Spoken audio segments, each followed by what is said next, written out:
Om Shri Sai Ram. Welcome, dear participants, back to day 2 of Lit Treat, a webinar series on life, language and literature, brought to you by the Department of English Language and Literature, Sri S Institute of Higher Learning. We are indeed delighted that you have joined us for day 2 of the events and that you have sent us very encouraging comments for the proceedings of day 1. Today, we bring to you an array of talks, a scientist talking to you about spirituality, an economist talking to us about a different kind of spirituality, and students of literature seeking symbols for spiritual growth in their literary texts. Without much ado, here we go to listen to the first plenary session by Dr. H Sandweiss.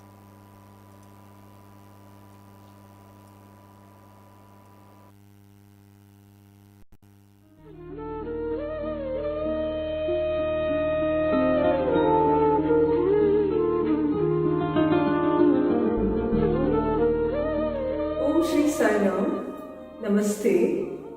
Welcome to this webinar series, Lit Treat, the Spiritual of Life in Literature, Characters of Resilience. Resilience is the quality that enables us to carry on with life in the face of tough and unexpected challenges. Resilience further allows us to persevere in the face of the darkness, of pain, of loss, of danger, of uncertainty, and helps us to overcome these till the light dawns in our lives. Finding resilience is the topic of the keynote speaker of today.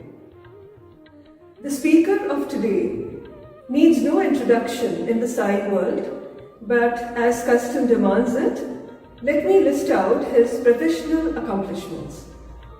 Samuel H. Sandweiss, MD, has been a psychiatrist in the US for more than 40 years. He currently lives in San Diego, California, USA. He has been the medical director of a psychiatric clinic. He has also taught as an assistant clinical professor at the San Diego School of Medicine, Department of Psychiatry, University of California, USA. He has also assisted his state by being an expert witness in numerous court cases. To Sai devotees worldwide, Dr. Sandweiss' 3 books are a part of the canon of Sai literature. They include Sai Baba, The Holy Man and the Psychiatrist, Spirit and the Mind, With Love, Man is God. He has served on the Sathya Sai Baba Council of the United States from its inception in 1975. He and his wife Sharon have hosted a Sai Baba center at their home for the past 47 years. They oversee the Birthday Publishing Company that publishes books and videos on Sri Sathya Sai Baba. We are indeed greatly honored and very delighted to have Dr. Sam Sandweiss address all of us today. We look forward to the narration of this encounter between a scientific mind and a spiritual being, between the field of science and the dimension of spirituality. Before I hand over the session to Dr. Sandweiss, he has requested us that we still the video feed a few minutes after his introductory remarks so that the audience can have an immersive experience while listening to his talk in a meditative stance of mind. Sai Ram. Students, teachers, and attendees, greetings.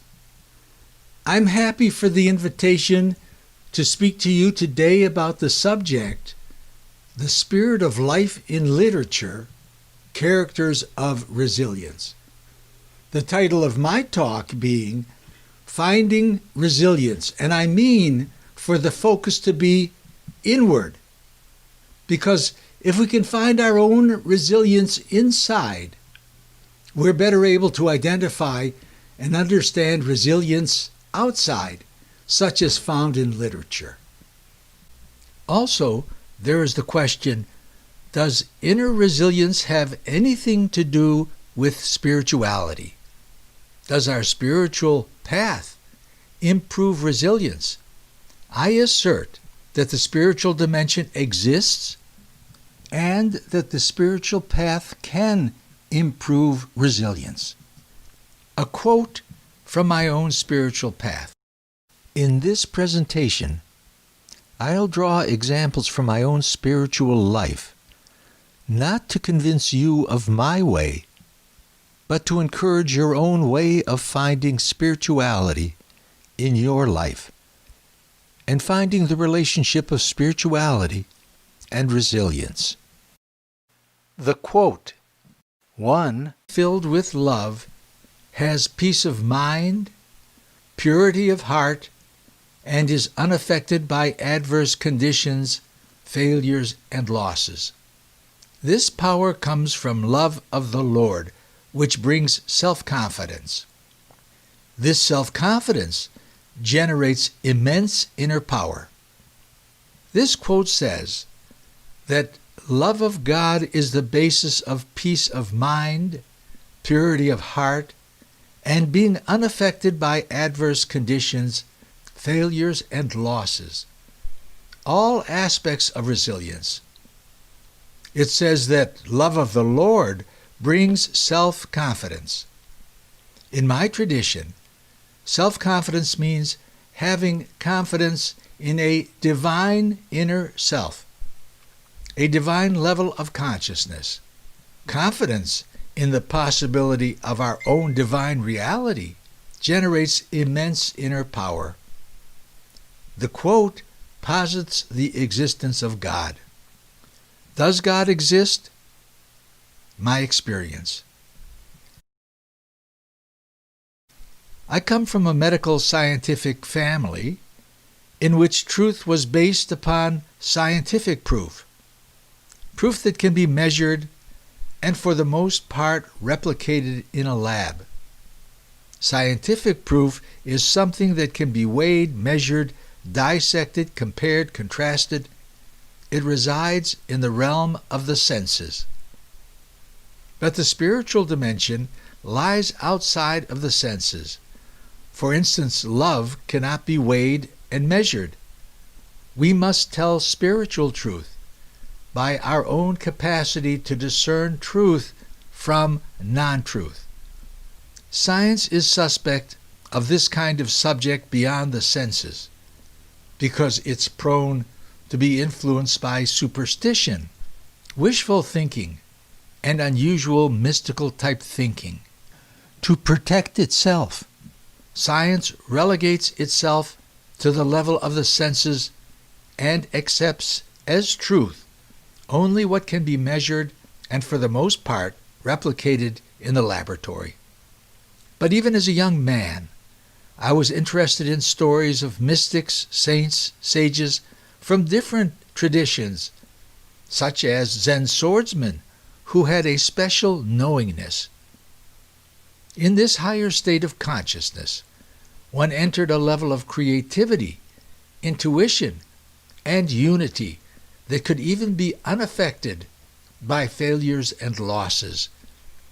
Did this spiritual dimension actually exist?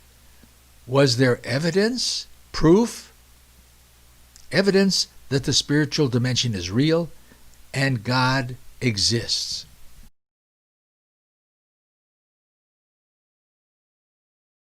My father, a medical doctor, encouraged me to the profession of medicine.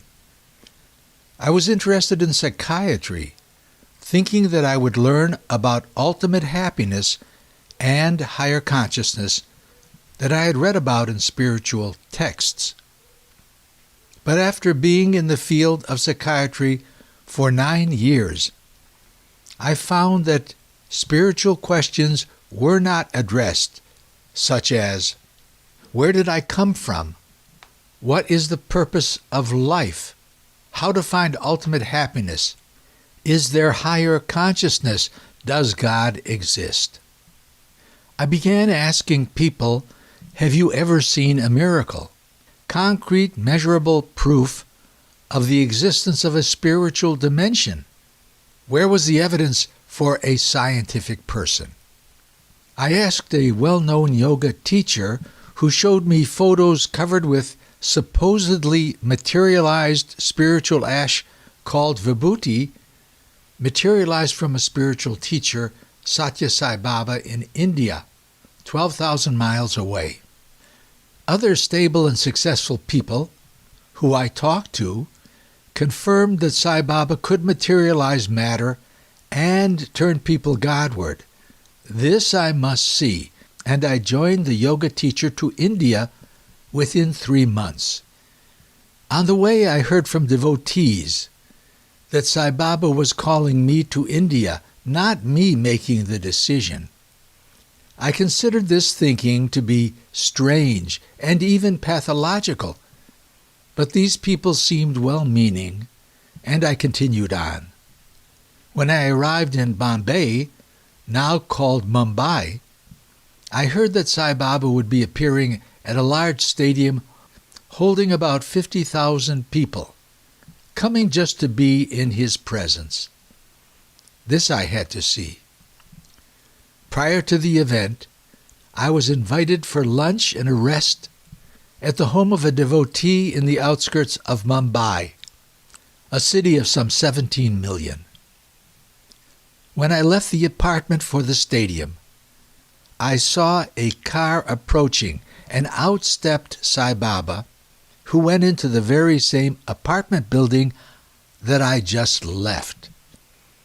I ran after him, knowing that this was an extremely unusual coincidence. In fact, I likened it to being in a small coffee shop in the outskirts of Rome, about to go to the Vatican to see the Pope. When I get up to leave, in walks the Pope, who sits in my very same seat. I began feeling that Sai Baba had some control over time and space for this coincidence to happen. The second mind-boggling event happened while I was at Sai Baba's ashram in Bangalore, about 500 miles from Mumbai, where he was hosting a summer school in Indian culture and spirituality. In this setting, I actually saw Sai Baba materialize a large necklace for a professor who gave a talk at the school. By this time, I had heard many stories of his capacity to materialize objects, but this was different. I was 10 feet away, and deep down, I knew that Sai Baba actually materialized the object. This was an extraordinary finding for a scientifically oriented person, and I was shocked. That evening, I felt vulnerable in my hotel room, wondering if something was lurking in the closet or under the bed. But the next day, Sai Baba was nice to me, and the fear quieted, and I accepted that human potential included the ability to materialize matter. The third major event occurred after one of Sai Baba's discourses at the end of an evening. About 1,000 people were seated in a large tented area behind his residence in Bangalore. I was tired, worn out from long days, strange food, and life-changing events. I felt vulnerable and ready to go home. After the discourse, I retreated to the front of the house. 4 or 5 walls separated me from where Sai Baba had just finished his discourse. All of a sudden, Sai Baba came from around a corner and walked up to me with eyes a-twinkle and a friendly smile. he gave me 2 pieces of candy, saying, "Sweets, sweets, eat." I know that he was responding to my confusion and suffering. I could feel his compassion and knew that he was my teacher. The 4th extraordinary event happened while sitting alone in the ashram with eyes closed, thinking that I was witnessing a level of reality beyond the laws of physics. I felt a rustling. Opening my eyes, there was Sai Baba standing in an ecstatic pose, slowly swaying back and forth with eyes closed, I thought responding to my inner thoughts. This first trip convinced me of the spiritual dimension and a new belief in the existence of God, and that humans had the potential to rise from human to divine consciousness. Since that first trip in May 1972, I have traveled to India to be with Sai Baba about 80 times and have had about 100 interviews, and in the course of my experiences have written 3 books about him for the behavioral sciences, have consulted on an international film, and have experienced many concrete miracles that prove to my scientific mind the reality of the spiritual dimension and of our capacity for higher spiritual wisdom. But so far, only stories that can be told, no concrete evidence that could be shown to science. Basic spirituality. Launching out on my spiritual path, I found that the foundation of legitimate spiritual paths seemed similar. Living basic values and upholding dharma or righteous living. I found that a righteous life can lead to a struggle within and the need to sacrifice one's ego for a higher cause. For instance, in Vedanta it's said that not by good works, wealth, or progeny, but by sacrifice is immortality gained. And I found that what was to be sacrificed was the ego.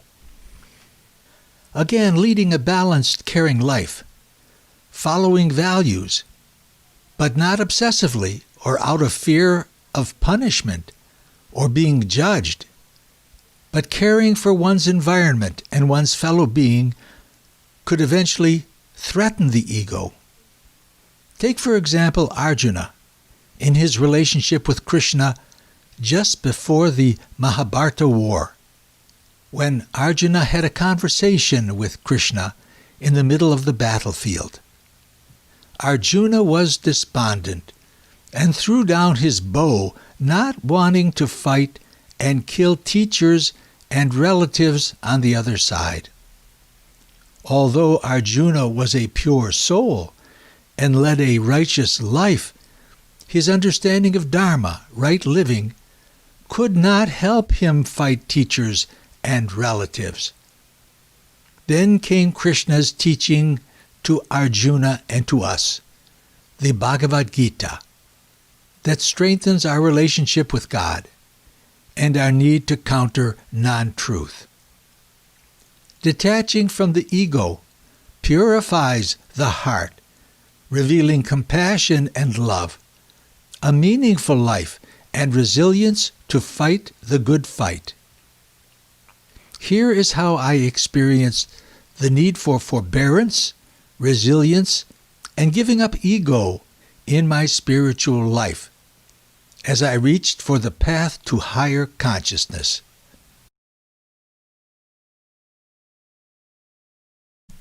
I began meditating on my breath, with each breath breathing divine healing energy in, breathing suffering out, in, out. This was different from my intellectual thinking, and I did this for long periods when not dealing with family and psychiatric practice. I wondered if such a simple practice could actually teach me more than reading a good book or listening to a learned lecture, but I kept it up. On a professional level, instead of learning psychiatric theories from masters in psychiatry, Freud, Maslow, and the likes, I took to the practice of trying to make heart-to-heart connection with clients and to understand the fine details of their lives. I did this with an eye to values. Was the person living fundamental values, truth, moral acts, peace, love, and nonviolence? And whether there was sensible integration in the thought, word, and deed. Following this approach, which was different from the training of most psychiatrists, sometimes threatened my ego. Let me explain. I became known as a psychiatrist who went to India and was trying to integrate spiritual practices into psychiatric treatment. I was asked to speak to both scientific and spiritual people about this. But what I was learning was non-intellectual, and in the beginning I wasn't sure that these practices, like focusing on breathing, had any major effect on my level of consciousness and peace of mind, or the treatment of patients. Yet I was invited to speak as a professional who understood something about psychiatry and spirituality, when in fact I knew very little. I was like a babe in the woods, and yet was considered to be an expert. What if I was found out to know nothing? This was the challenge to my ego and my sense of self-worth, my reputation, and whether I would get referrals from fellow psychiatrists. And then the challenge in my spiritual life. Soon after writing my first book, Sai Baba, the Holy Man and the Psychiatrist, Sai Baba invited my brother and me on a car ride with him to the Anantapur campus of the Sri Sathya Sai Institute of Higher Learning, where he was to give a discourse. Just before arriving, Sai Baba turned to me and said, "Sandweiss, you'll give advice to the students and teachers." I asked how many would be there, and he said about 1,000. I became anxious and began to sweat, wondering what kind of advice could I give. I didn't want to give psychiatric advice and didn't know enough about spirituality to give spiritual advice. I didn't want to expose my sense of not knowing to a respected group of people, including Sai Baba. I picked a saying that seemed appropriate to the setting, and when the time came, delivered my piece of advice on very shaky legs. Follow the Father, face the devil, fight to the end, finish the game. I said that I was a student, learning insights about this teaching, and although feeling vulnerable, was able to follow the Father, face the devil, which was my anxiety, and need to appear confident, even though I knew very little. Fight to the end, which meant that at times the spiritual path is not easy and appears like a fight. And finish the game. Keep firm and steady to the end. Be resilient. I left the stage on wobbly legs, but was happy that I had finished that game. The most difficult event of ego sacrifice happened July 2002 during an international service meeting held at Prashanti Nilayam at the time of the Guru Purnima celebration. I was invited to give a talk to about 15,000 people about individual transformation. And although I knew that this kind of transformation rests upon having deep faith in God and the spiritual dimension, and that an important aspect was to be centered in basic fundamental values, I was not sure about the transformation part and how practicing values and sacrificing ego actually led to higher consciousness. Because of my uncertainty and lack of confidence and my role as an advice giver on such an elevated subject, I felt vulnerable. The same issue about ego and reputation, not wanting to look bad in front of respected devotees, a large audience, and especially Sai Baba. I was extraordinarily uncomfortable and remember saying in my head to Sai Baba on the way to the meeting that I would not sacrifice myself like this, but only for you, Sai. Again, I was able to present my talk, accepting my limitations without seeming wiser than I was, and was happy that I succeeded without fainting, and then returned to my seat. This was my most painful experience of ego sacrificing on the spiritual path. Does a spiritual path help one foster inner strengths of forbearance, perseverance, being unaffected by adverse conditions, failures, and losses, resilience? Does following the path of values deepen faith, the willingness to sacrifice ego, and lead to resilience? Are these inner strengths something we earn or something that we are given? Whatever the relationship, the question is, can a spiritual path lead to resilience? Truthfully, I'm not sure how it works, but I can relate to you how I have received the gift of resilience in some aspects of my own life. And in my case, I think it's a gift. In 1983, after having treated a young Caucasian Western patient of English-French descent, and with no connection to India or Sanskrit, having treated her for 6 years for a pain and seizure condition thought to be psychogenic in nature due to an inner mental conflict, the patient spontaneously began speaking Sanskrit about spiritual issues out of the blue. Now in science, this is not only a rare finding, but concrete evidence of a spiritual dimension, something that would be revolutionary for science. The transmitter claimed to be from a divine level and described a path to higher consciousness.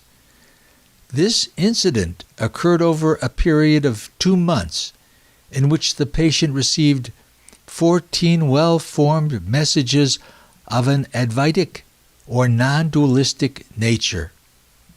I worked with a local Sanskrit scholar, professor in the field of religious studies, who was born in Nepal, trained in Sanskrit through the PhD level, having an undergraduate degree from a university in Benares and a PhD degree from a university in Germany, and was now working as a professor at the large San Diego State University in San Diego. We found that the messages were constructed from 5 Sanskrit-related languages, with each message telling a coherent story and with a coherent overall meaning to the 14 messages. Elements from different traditions were present, showing that spiritual truth is universal and found in all traditions that are centered in basic values that foster peace, love, and unity. Again, in this presentation, I am drawing examples from my own spiritual life, not to convince you of my way, but to encourage your own way of finding spirituality in your life and finding the relationship of spirituality and resilience. To underscore the universality of the spiritual path, I'd like to show the inclusion of 3 spiritual traditions as seen in messages 3 and 4. Message 3 identifies the speaker as Anahata Sabda, in the Sikh tradition, the voice of God. In line 4 of message 3, the guidance of the spiritual nature is called Dayavi Prakriti, divine nature, and in the Bhagavad Gita is described as the primal motive force. This 4th message brings in the Buddhist element, introducing us to Amitabha, the celestial Buddha of light, and declares that there is no higher law than truth. In this brief presentation, we see that Hinduism, Buddhism, and Sikhism are all present side by side, and in the 14 messages representing the same truth. Although I spent a lot of time and energy with this project, and twice presented it to the annual meetings of the American Psychiatric Association 2013 and 2015, and other scientific meetings as well, and after having approached senior people in Buddhism and Hinduism, I found that none showed much interest in something that I had been yearning for years: concrete evidence of a spiritual dimension that scientists could actually study. Here is a clip showing our team at the annual meeting of the American Psychiatric Association reporting on this remarkable case, even being interviewed by the event media team, and yet not much interest resulted. I'm here with Dr. Samuel Sandweiss, and he is here to talk about xenoglossy and the nature of consciousness. Where do you begin? Well, we begin with the patient. I had a patient after being in psychiatry as a psychiatrist, practicing for 17 years and treating this young Western patient with no connection to India or Sanskrit. All of a sudden she began speaking Sanskrit out of the blue. And so we studied it carefully with Sanskrit scholar and actually a cognitive scientist from University of California, looked at the material. This young lady was bringing back material from 4 different Sanskrit-related languages and traditions, and synthesizing it into a very powerful declarations way beyond her life experience. So the question comes up, does the human mind have the capacity to expand into a region of vast wisdom and knowledge? Does it have that capacity? So we were very, very diligent and careful to try to identify what these productions were, how extraordinarily beyond her capability, how she wasn't studying Sanskrit. Even if somebody could study Sanskrit, it would be hard to come up with this. Not working with a Sanskrit scholar, and even finding one would be difficult, finding one that could do this kind of production.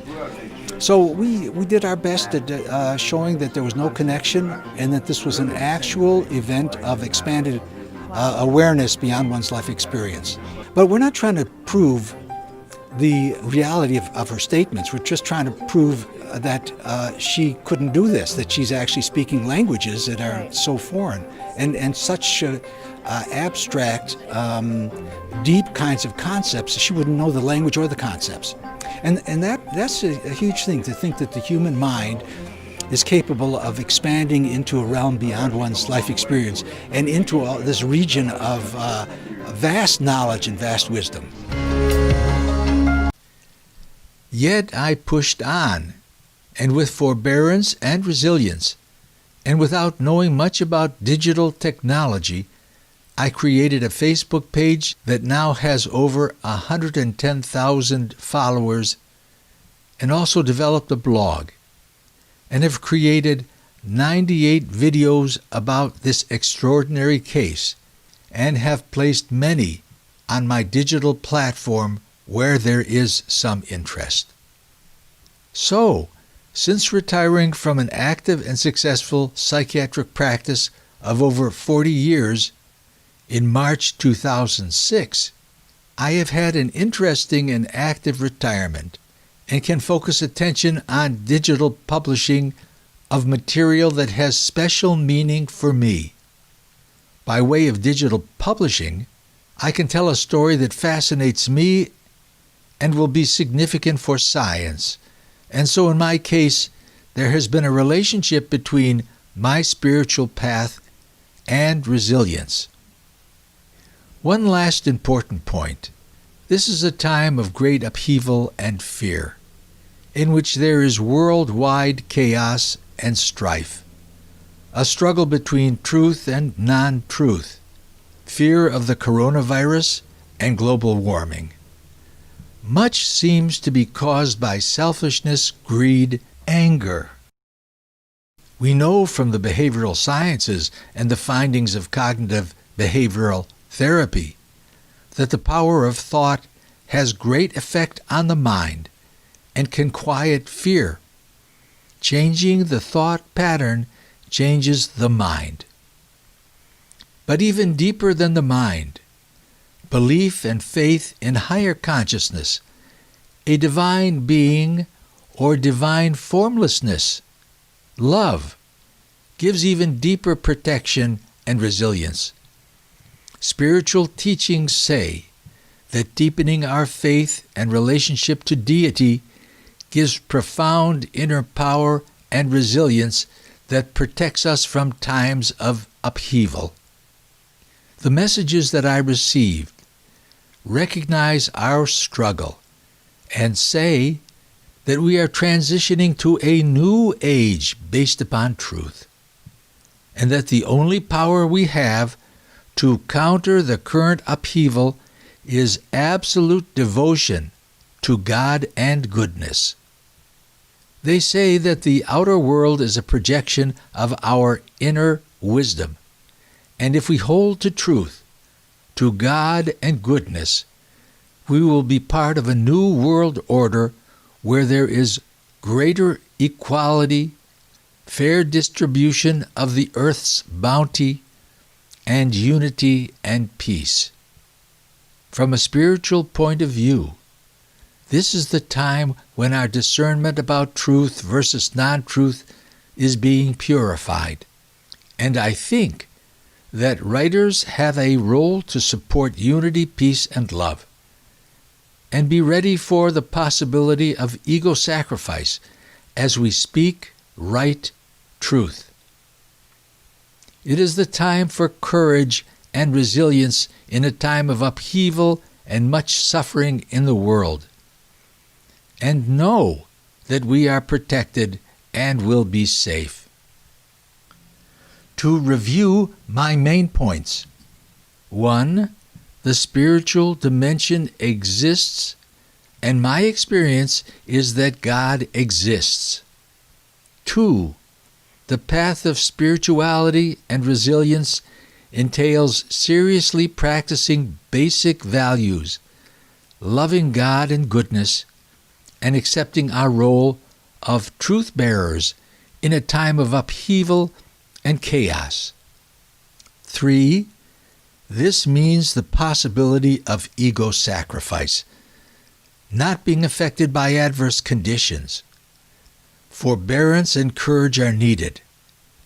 These qualities lead to resilience, needed for modern-day writers to help society find unity. I wish you the strengths of forbearance and resilience. And with warmest regards to all, I end this talk. That was an extremely thought-provoking and uplifting talk by Dr. Sam Sandweiss. There are a few questions that we would like him to respond to.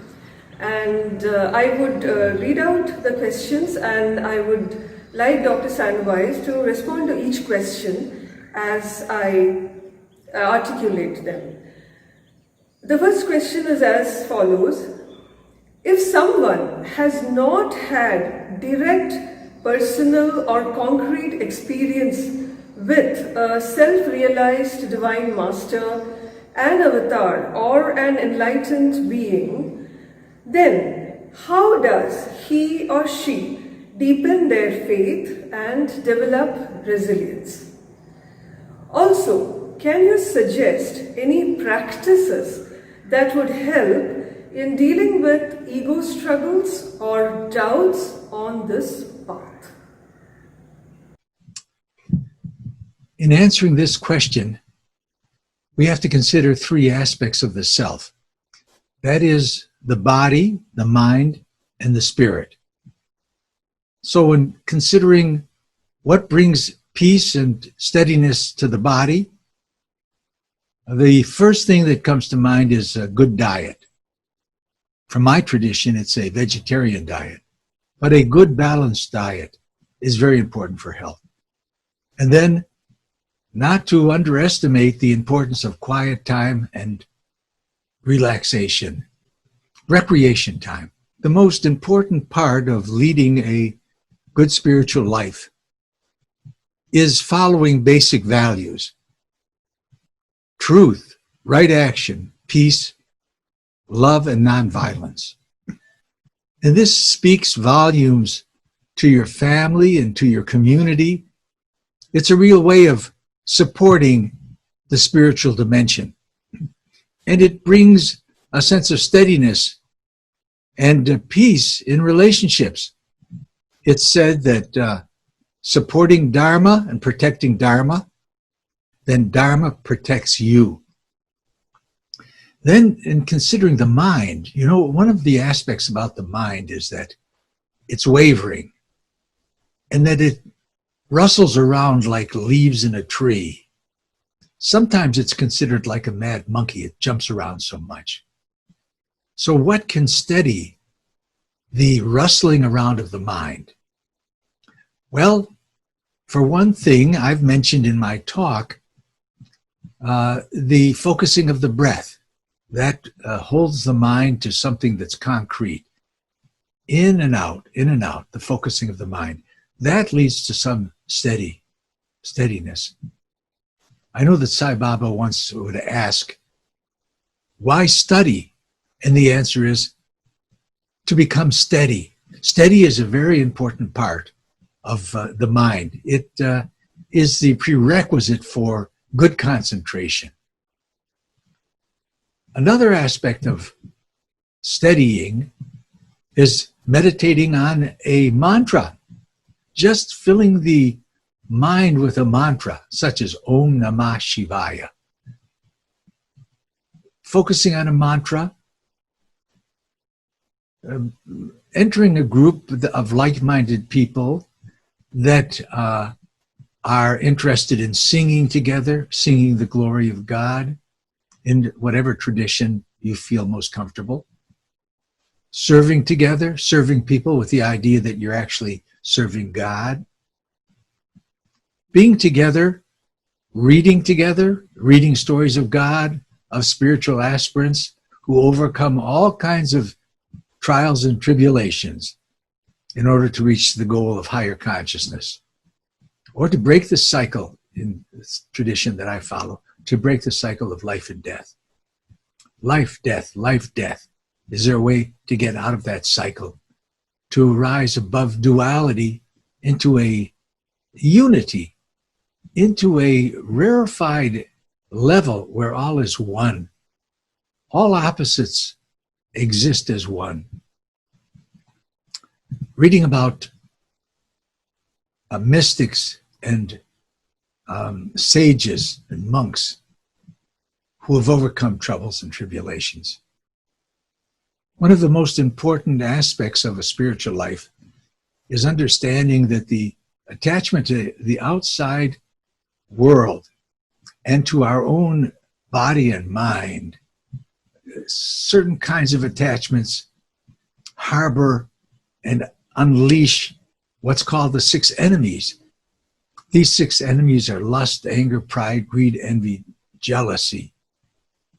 They're terrible distractions, and they cover the mind so much with mist and mire. They cloak the mind So it's unable to see the bright light of the higher self, Atmic reality. And so detachment from these enemies is very important. That means not being affected by the outside activities, failures and losses, as I've mentioned before. This is not easy to do. And during this particular time of upheaval and chaos in the world, where there's so much suffering, there's so much inequality of people, in this time, the six enemies can roar up and hide the higher life, hide the ability that we have to overcome separateness, to show love, and to build unity. So the detachment from these aspects of life, and of course, one of the, or two of the most important and most difficult areas where the six enemies can roar up easily is during our work life with a difficult manager or boss, and in our family lives. Because if we have problems with a spouse, or one of our children has major difficulty, drugs or thievery or whatever, it causes immense pain and suffering in the family. How to deal with that? That is very, very difficult. And so one of the powers that we have to develop is forbearance. Of course, we have to try to right any kind of problem with sensible solution, understanding and analysis any kind of problem.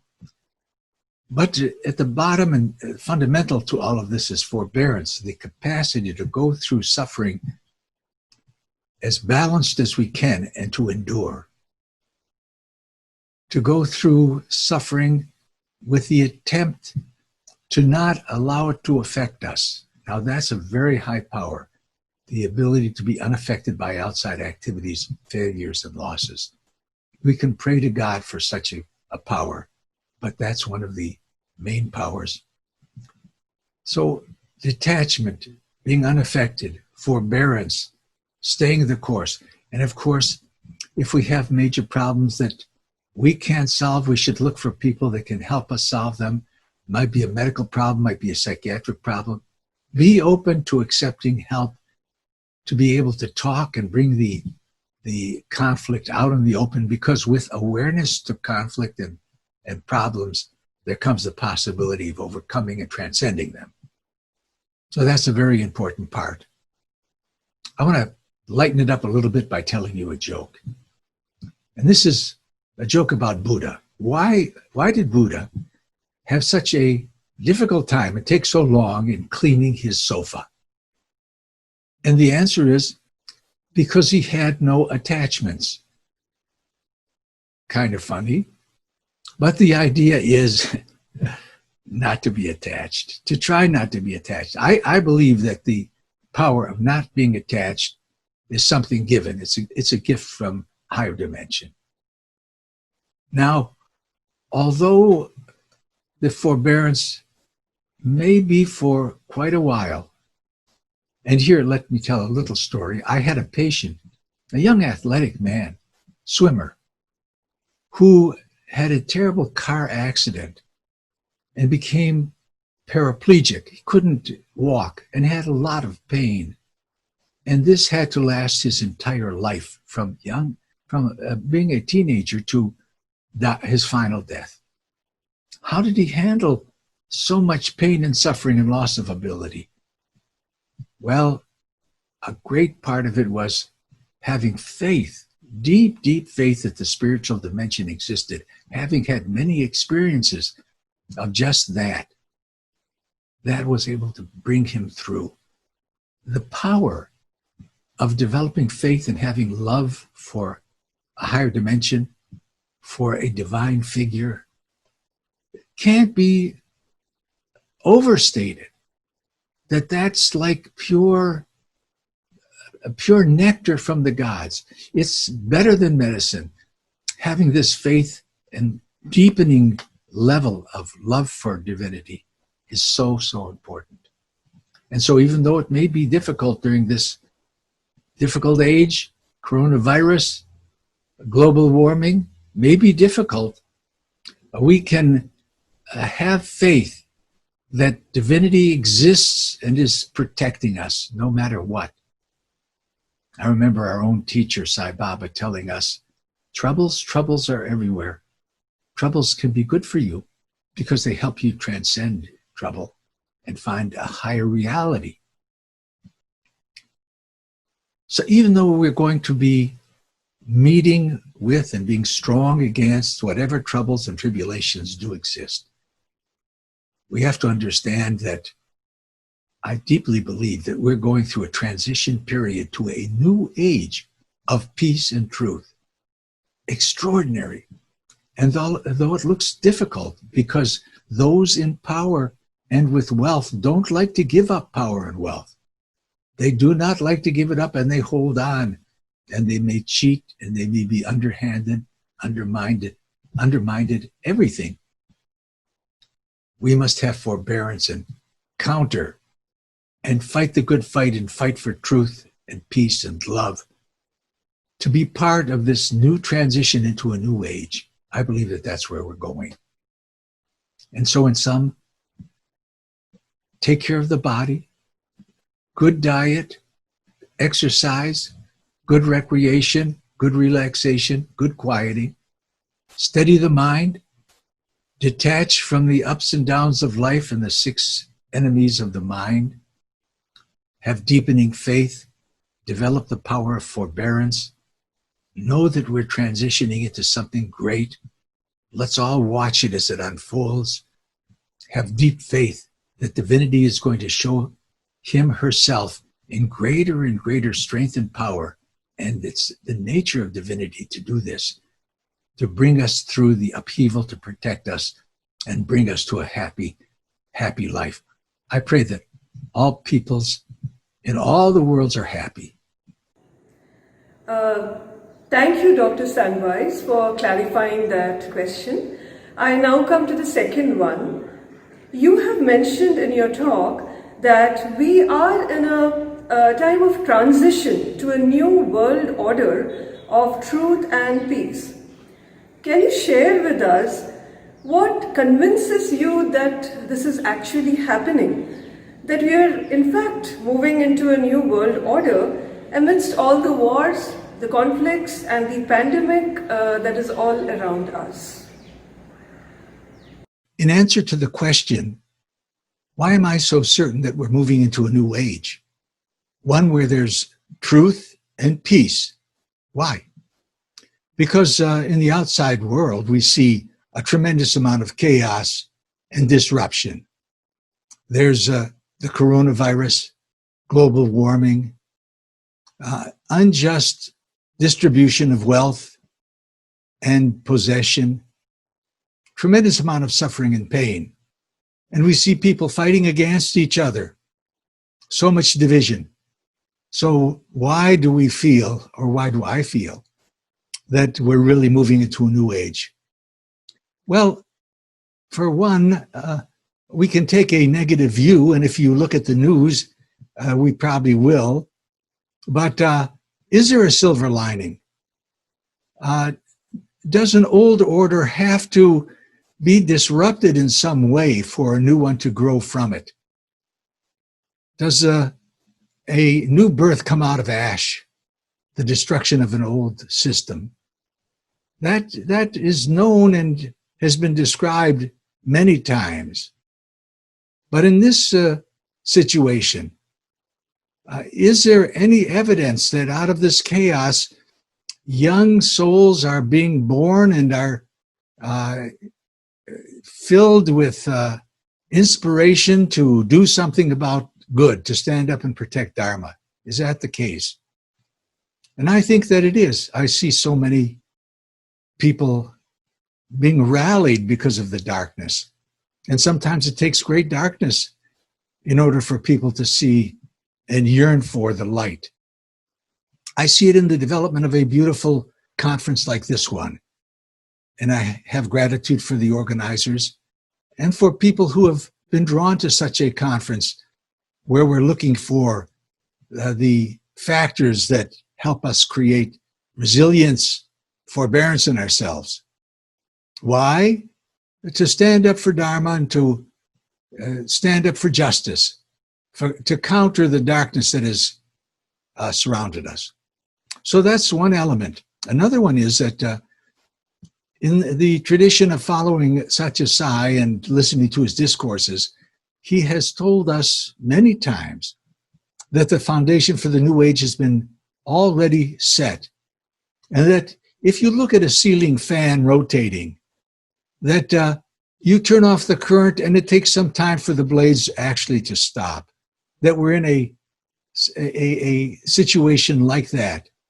That is that although the darkness and upheaval, the causes of that have been shut off, the energy for that sustains that has been shut off. Still the blades turn for a while until the factors of justice and truth and peace take firm footing. And that's happening. I believe that's happening. Thirdly, in these messages that I have received miraculously from Sai Baba and talked to him about it, it's said that we're in a period of darkness in which there's a fearful reality developing out of non-truth that must be countered. And this fearful reality must be seen for what it is. It is a war in the mind of man for truth. Truth versus non-truth in all our minds. And the purpose of the struggle right now is for us to have a strength, understanding that it is our wisdom that's being purified. And with a purified wisdom, and this wisdom has to rise above divisiveness and struggling with one another to find a higher wisdom. It's said in these messages, and we know from spiritual teachings, that the external world is a reflection of our level of wisdom. When wisdom becomes pure and we can rise above this sense of separation and differences, when we reach that level of wisdom, it will be projected into the world. And in the world, when we stand up for Dharma and protect Dharma and are willing to sacrifice our ego, then it is reflected back into the mind as our wisdom.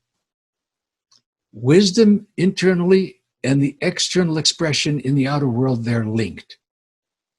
For these reasons, I believe and have deep faith that we're witness to a marvelous transformation that's going on now that will take all our fortitude and forbearance and resilience, and we can do it.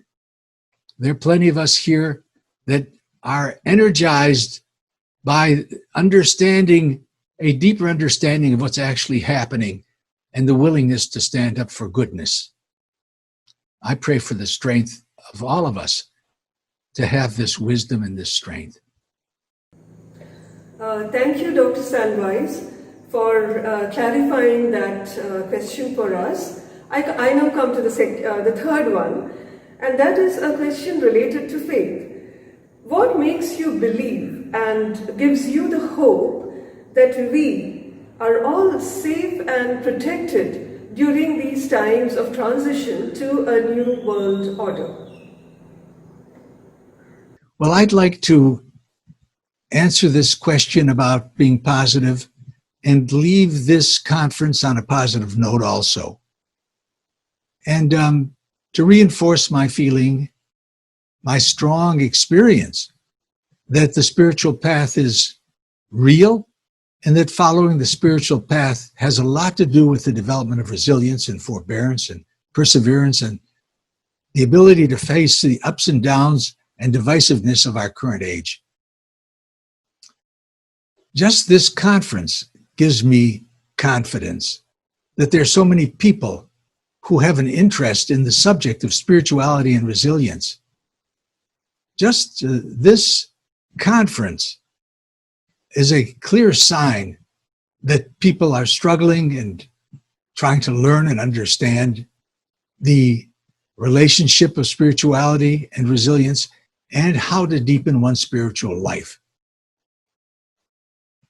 So now, on a personal level, uh, following a spiritual life to the best of my ability, I've been able to receive this extraordinary answer to prayer, which is a concrete experience and concrete evidence that the spiritual dimension actually exists in the form of these messages that were transmitted in a very unusual, miraculous manner through my very ill patient, and which speaks of very profound truths about how to rise above duality into a place of oneness, of unity, of great peace, of truth. So just receiving that kind of extraordinary confirmation to me, and understanding how deeply this meant to me, what a deep effect it had on me to see a prayer answered like this, gives me great hope. Great hope in one of the promises that Krishna has given us. And I'll like to relate this quote now. A devotee, a person who offers all acts to me without any other thought, no other thought, who meditates on me, worships me, is devoted to me, remembers me, knows that I'm always with him or her, providing and protecting in this world and the next. Know that I bear the burden of their welfare. I bear the burden of their welfare.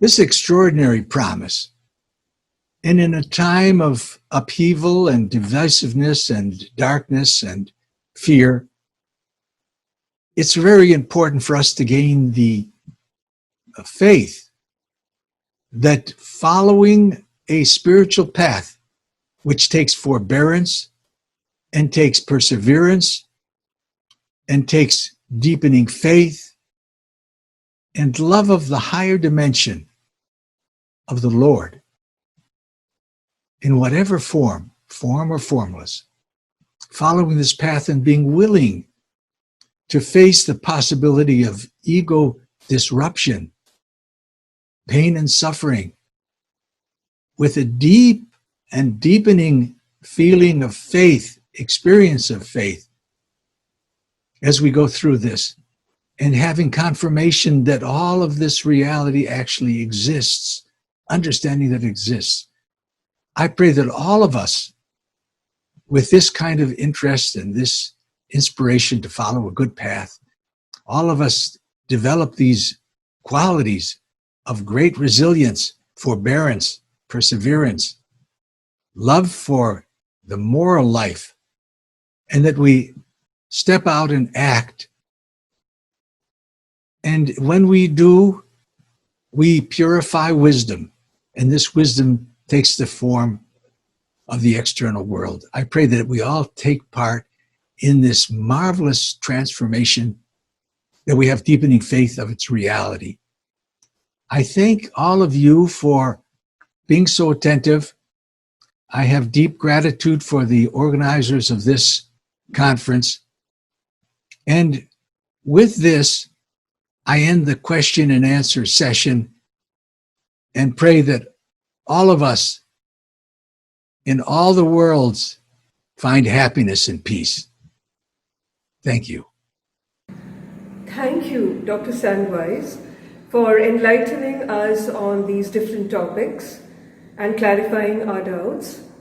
On behalf of Sri Satyasai Institute of Higher Learning, I express my gratitude to you for sharing your thoughts with us and taking out your time for us. Sai Ram. We have now come to the end of this particular session. Thank you, all of you, for your participation in the session that just concluded. Namaste. Namaste, sir. We are start a brief intro, sir, and then hand over the mic to you, sir.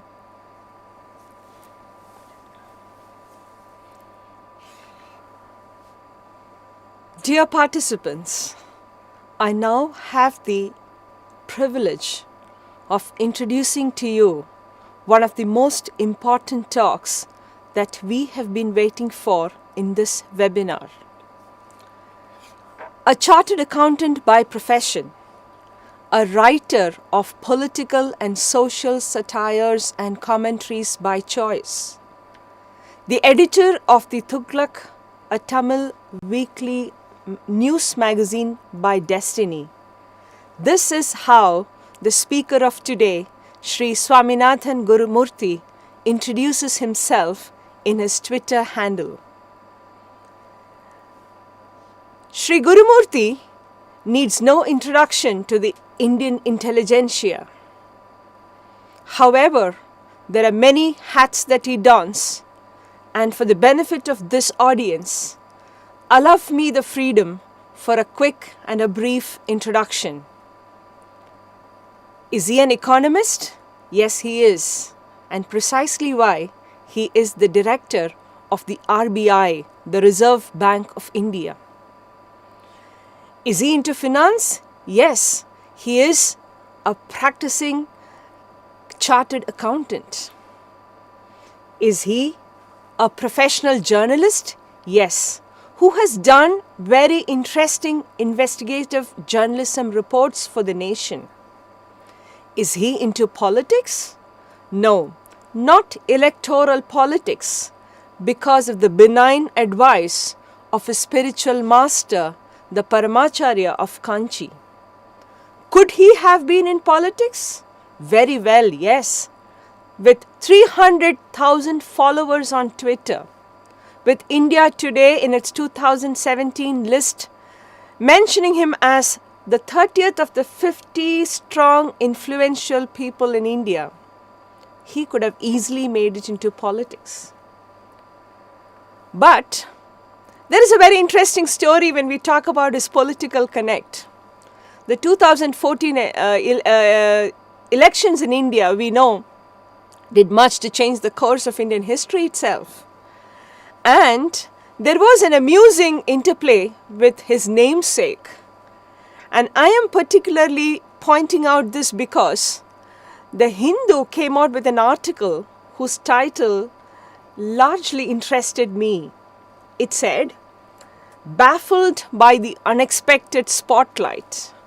And today, I want to rephrase what the Hindu said then and call Mr. Gurumurthy, our plenary speaker, unbaffled by the expected spotlight. Is he in the spiritual domain? Yes, an ardent follower of the Kanchi Paramacharya, one of the co-founders of the Vivekananda International Foundation. And what better way do I have to introduce his topic for today's talk than re-quote what Sri Gurumurthy said in his Independence Day tweet.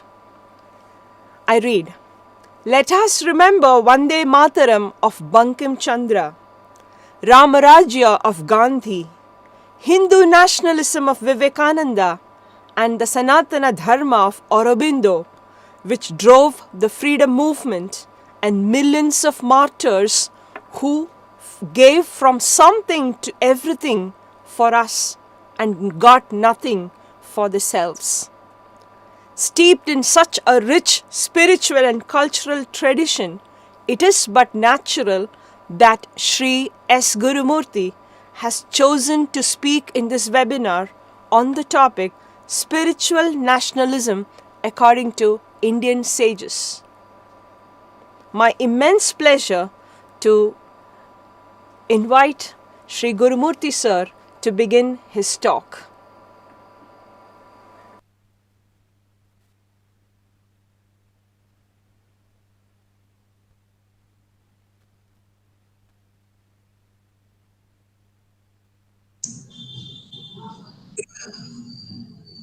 With reverence and devotion to Swami, whom I had very blessed occasions to meet and be for hours, and with his benediction, I had shared my thoughts on the occasion of his Samadhi in Puttaparthi once. I will expound the concept of spiritual nationalism of Bharat. This topic is essential and even critical because the contemporary education system is there an issue?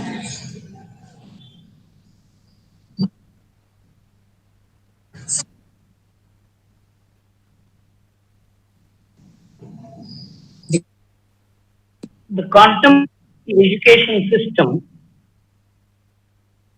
which is West-centered and is founded in Western discourse, cannot understand non-Western civilization, their understanding about themselves, their worldview. So it is necessary for India is rising as a global power and for Indians to play their role at the global level to understand their own nation, their own evolution as a nation from an Indian perspective. The Indian perspective is lacking in Indian education system, Indian discourse, Indian media, Indian intellectualism. This doesn't need any great exposition or evidence. So, in my view, an Indian perspective not only needs to be brought into the discourse, it has to be repeated because we have to unlearn many things which we have learned and have made it virtually part of our synthetic DNA. So it is necessary that we talk about spiritual nationalism, which is the essential unifying factor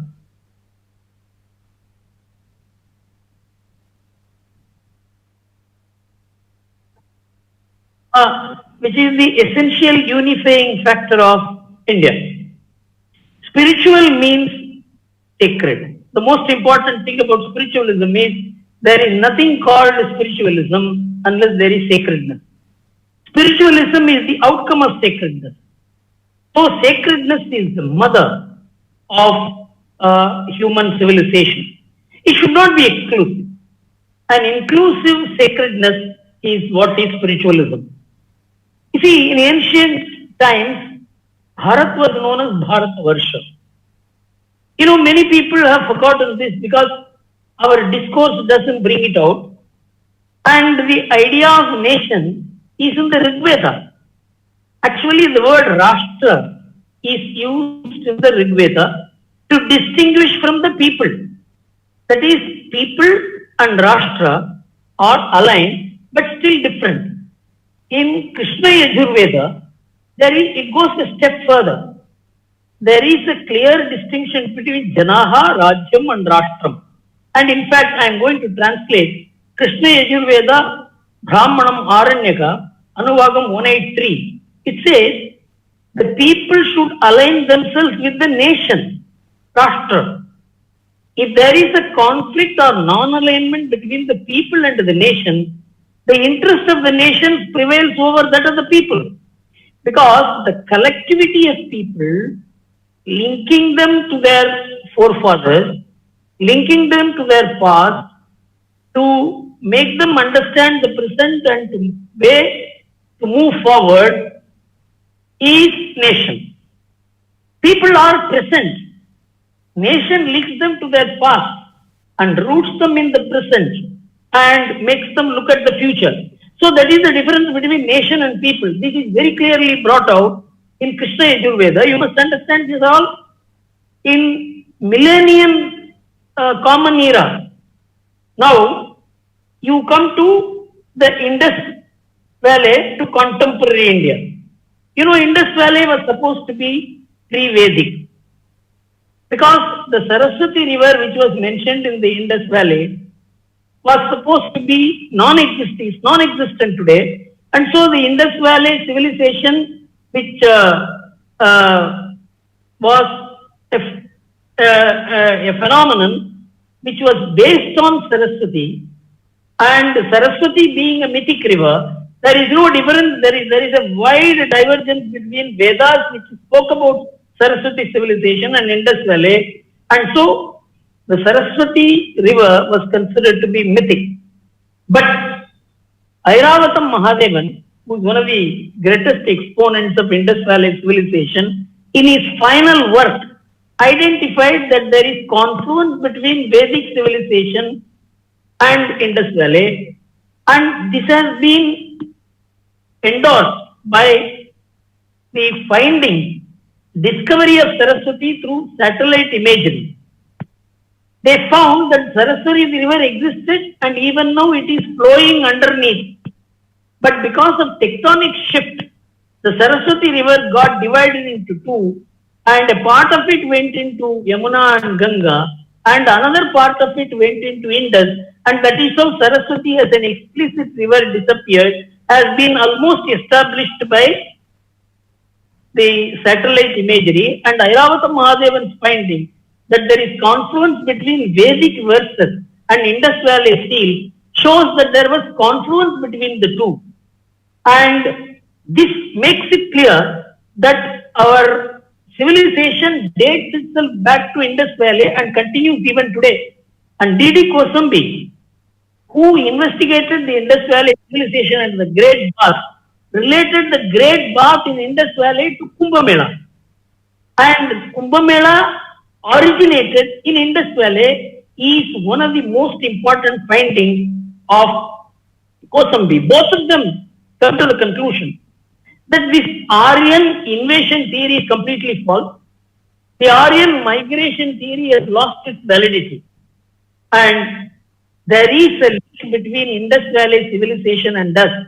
And all the original work of the Western scholars, that there was an Aryan Dravidian divide, is very heavily questioned, is almost ruled out today. And I want to show how there is a continuity from Indus Valley civilization till today, and I am going to quote to you the Encyclopedia Britannica.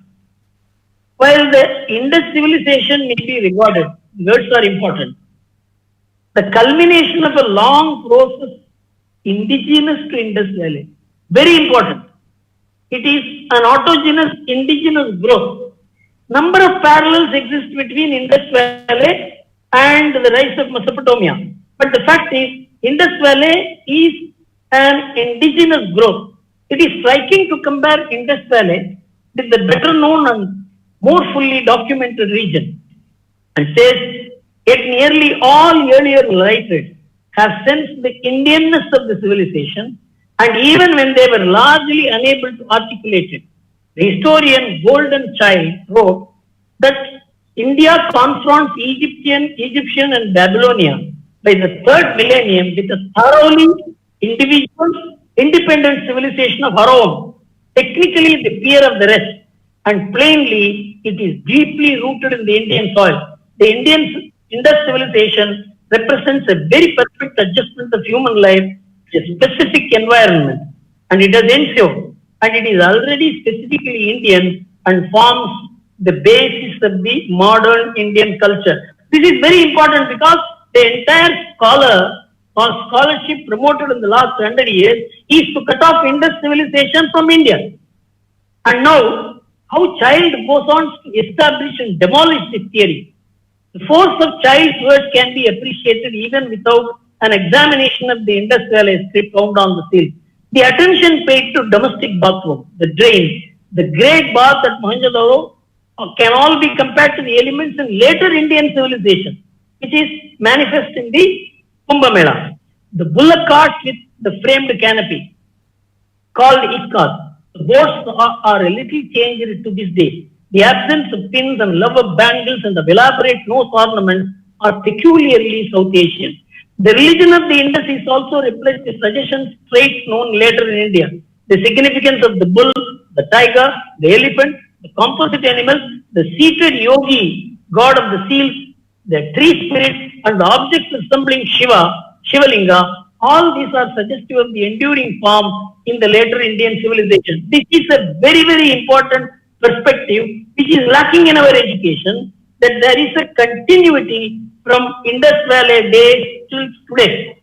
Why it is important is that the division in our minds caused by the discourse that was promoted from outside to divide India, to make India a complex phenomenon, has made us feel that we have a disconnected past and we have no continuous past. And that is where I would like you to take you to the Puranas, where I don't think Puranas are taught in our curriculum. Puranas are dismissed as mythology, but Puranas describe the geography. Puranas describe the length and breadth of India. Puranas describe who are our neighbors on the west, on the east, and who are the people inside. This is not mythical, and this is continuous even today. And I would like to show Agni Purana speaks about Rashtra as the most important element of the idea of state. So the state and Rashtra are different. The state and nation are different. There may be state which does not conform to the nation. We had 100 years, we had states which did not conform to the nation. The nation was different and the rulers were different. The rulers were conquerors, but the nation was different. So the nation as a concept was understood by the Puranas, and I am going to quote to you. The several Puranas describe the geography of the world. The geography of the world is described in Indian Puranas, which is relevant even today. They say the world, the globe consists of 7 dvipas: Jambu, Laksha, Shalmali, Visa, Krauncha, Shaka and Pushkara. In each dvipa is divided into varshas. Jambu dvipa, where we reside, has 9 varshas. Bharatavarsha is the first and Sri Lanka is the last. This is how the geography is defined. This is not mythical. This is not imaginary. This is not imaginary. There is truth in the Puranas, and these Puranas are not even according to the modern scholarship. The Puranas are 1500 years to 2000 years old. And in my view, they are older than that because they do not describe about Ashoka when they talk about Chakravarthi. If Ashoka as a Chakravarthi is not referred to in the Puranas, then these Puranas must predate Ashoka. That's a different thing. But all that I am saying is the Puranas are old enough, antiquate enough for India to realize that it has a past which is older, more antiquated than all the nations of the world put together except perhaps China. So now Brahmanda Purana, which is dated by scholars to 7th to 10th century, it speaks about the continents of the world, and what it says about India, I tell you, that is the origin of what I will call as spiritual nationalism. This is a mysterious subcontinent in the middle of the universe, where the fruits of karma are enjoyed, whether auspicious or inauspicious. This subcontinent is to the north of the ocean, to the south of Himalayas, is called Bharata, and its subjects are Bharatiyas. It is from here the Puranas claim that heaven and salvation are attained, and people go to the middle and ultimate end. Nowhere on this earth the Purana says that the holy right has enjoined on the human being. Nowhere in the world holy rights of the kind are enjoined on the people like on the Indian people. There is an alignment between the culture, the people and the land. The land itself is sacred. That the land is sacred is accepted by all the scholars. And I don't want to dwell more into what the Puranas say. And these 18 Puranas describe Bharatavarsha as a sacred land. It is the Karma Bhumi, and all the people here ultimately have to look for moksha. This is the essence of spiritualism.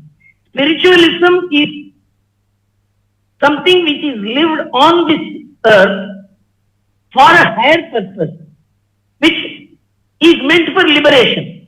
This is accepted by all, but this land is specifically chosen for that, and that is very important. And the person who in modern times, because 1,000 years there has been a suspended animation in Indian history. There has been suspension of our culture. There has been disruption of our culture. And because of that, after 1,000 years and more, Swami Vivekananda had to come and remind us, what is this nation? The nation in India must be a gathering up of scattered spiritual forces.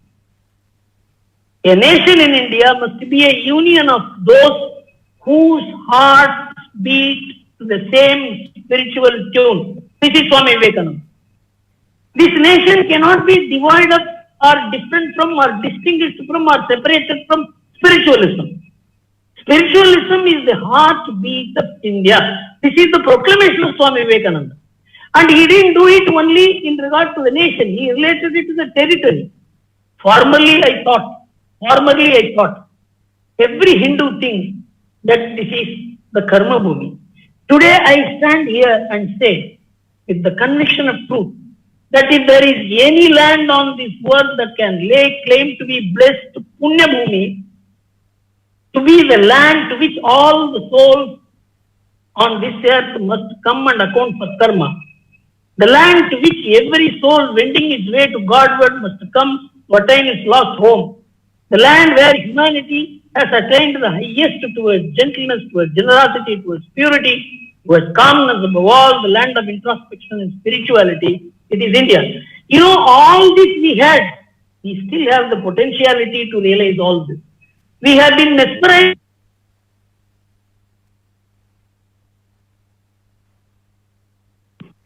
Western scholarship to become different, to become part, to become independent, to become separate from the stream. We have to reconnect ourselves to the stream, and the most important thing is when Swami Vivekananda spoke in the World Parliament of Religion, his quote is very important. I thank you in the name of the most ancient order of monks in the world. I thank you in the name of Mother of Religion. I thank you in the name of millions and millions of Hindu people of all castes and castes. I am proud to belong to a religion which has taught the world both tolerance and universal acceptance. It is not that you merely tolerate another religion that is adequate. You have to accept the other religions as true for their followers. Whether you follow or don't follow a religion, don't deny the followers of religion have a legitimate right to believe that religion, and you must respect it. That is universal acceptance. You just tolerate a religion, it's an inferior religion, I tolerate it, will not produce peace between religions. This is what Swami Vivekananda says, both tolerance and universal acceptance. This is the essential spirituality of Indian nationalism. Indian nationalism cultivated, sustained, promoted and kept alive this habit. Otherwise there was no secularism in India. The very idea of secularism is rooted in spiritual nationalism, which Swami Vivekananda expounded in 1893 in the World Parliament of Religion. We believe not only universal toleration, but acceptance of all religions as true. I am proud to belong to a nation which has sheltered the persecuted refugees of all religions, of all nations on the earth. I am proud to tell you that we have gathered in our bosom the purest remnants of Israelites who came to southern India and took refuge with us in the very year in which their holy temple was shattered to pieces by the Roman tyranny. This is important. Article 29 and 30 of the Constitution was not there at that time. There was no minority protection. The minority protection in the Constitution and the Constitution itself is the product of this culture, this tradition, the spiritual foundation of India. It is not that India was born in 1947 or 1950. India reached a certain stage in its whole travel of trials and tribulations, ups and downs, defeats and victory in the year 1949 to attain freedom in the contemporary world. And all that is expounded in the Constitution, which Pakistan could not, is because of the spiritual values kept alive in India. If spiritual values had not been kept alive in India, there would have been a mess. Then came Mahatma Gandhi. Mahatma Gandhi had to face the barrage of objections from the British. You are not one nation, you are not one people, you are all only people who migrated and invaded India, populated India. India does not have one character. You are not one nation at all. So Mahatma Gandhi wrote a monologue between himself as the editor and another reader. Both are only himself. It is a monologue. It is an imaginary monologue. It was, every Indian must read this book. It's a small booklet of 65 pages. Mahatma Gandhi wrote this when he was traveling from Cape Town to London. He wrote it in Gujarati. He wrote on the right hand. When the right hand failed, he began writing by the left hand.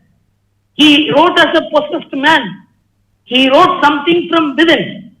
And it is an imaginary conversation between him and the reader. The reader propounding what the objections of British and the British English educated people in India are about India, about Indian freedom, whether India is worth its freedom. Is India a country at all? Is not British required to handle India? And I am telling you one of the questions which the reader addressed and how Mahatma Gandhi addressed it only on the basis that the Indian nationalism is spiritual. The reader asked the question, only because of the railways and the post office, India became one nation. Otherwise, where is the question of India being one nation? So Mahatma Gandhi replied, I do not wish to suggest that we were one nation but had no differences. It is submitted our leading men traveled throughout India, either on foot or on bullock carts. They learnt one another's language and there was no aloofness between them. What do you think would have been the intention of those far-seeing ancestors of ours who established the Setubandha, Rameshwar in the south, Jagannath in the east, Haridwar in the north, as places of pilgrimage? You will admit they were no fools. They knew that worship of God could well have been performed just as well at home. They taught us that those whose hearts were aglow with righteousness had gained this in their homes, but they saw India as one undivided land, so made by nature. So they therefore argued it must be one nation. Arguing thus, they established holy places in various parts of India and fired the people with an idea of nationality in a manner unknown in any parts of the world. And Mahatma Gandhi concluded so beautifully, and we Indians are one as no two Englishmen are. They are bound only by their racial consciousness and language. We are united by spirituality. This is Gandhi's conclusion. And the reader asked, Mr. Gandhi, you have described to me the pre-Mohammedan India. Now we have Mohammedans, Parsis and Christians. How can be one nation? Such a critical question which was asked then, which is being asked now, for which Mahatma Gandhi gave the answer. India cannot cease to be one nation because people belonging to different religions live in it. The introduction of foreigners does not necessarily destroy the nation, they merge in it. A country is a nation only when such condition obtains in it. The country must have the faculty of assimilation. Today, to utter this word assimilation is dangerous. You will be called majoritarian. You will be called imposing your views. No. There are certain values which are common between your forefathers and my forefathers, which we should inherit. Religion is different. That we should respect each other's religion is fundamental in India.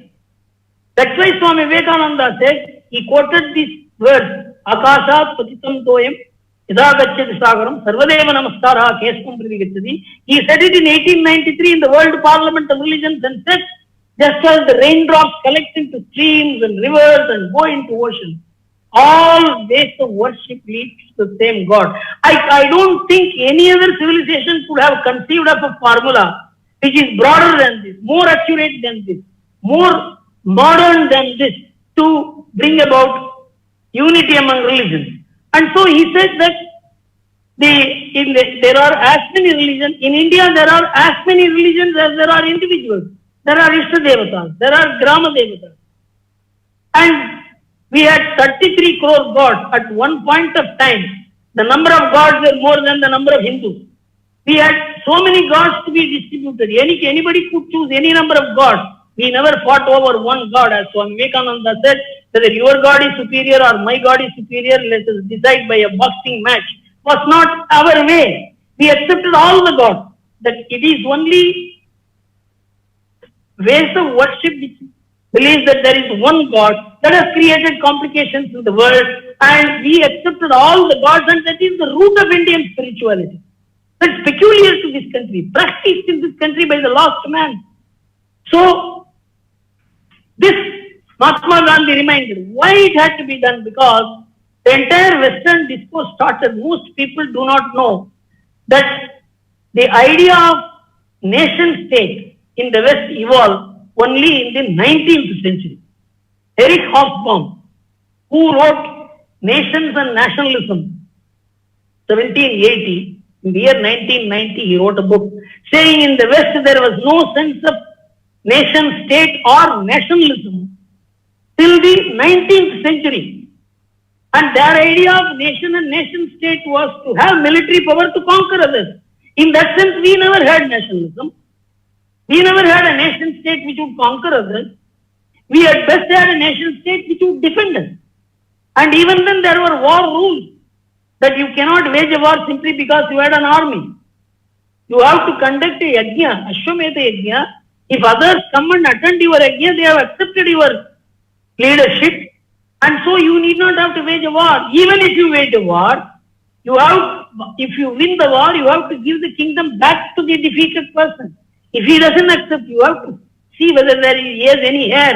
If there is no heir, you have to call the Mahasabha of the people and ask them to suggest a person to whom it can be handed over. You cannot appropriate the territory of another, culture of another, the treasury of another, and certainly not others. You know, this is called Dharma Vijaya. Lobha Vijaya is you acquire the territory and the treasure. And Asura Vijaya is where you take over the women and kill the men and all that. All the scholars of Indian warfare have declared that the third kind of war was never practiced in India. This is part of the idea of spirituality. Even in war, you don't have hatred. You know, this was not practiced in Mahabharata days.